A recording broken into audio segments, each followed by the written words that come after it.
आपण कमावलेल्या उत्पन्नातील काही अंशी वाटा समाजातील गरजू लोकांचा असतो, तो त्यांना द्यावा असे दासोह तत्व 12व्या शतकात महात्मा बसवेश्वरांनी सांगितले आहे। त्याचेच पालन वीरशैव विजन आज करत आहे। तो दासोह तत्व समाजातील प्रत्येकाने अंगीकारावा असे आवाहन सिद्धेश्वर बँकेचे व्हाईस चेअरमन नरेंद्र गंभीरे यांनी केले।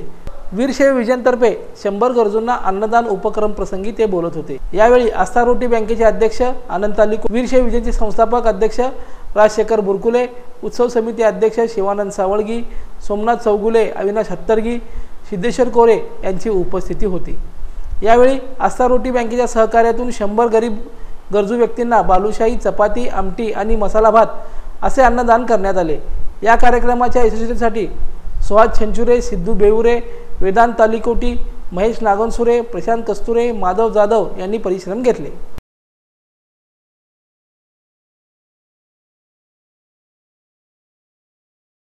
लोकदर्शन मराठी चॅनलला सबस्क्राइब करा, बेल बटनला क्लिक करा व लाईक करायला विसरू नका।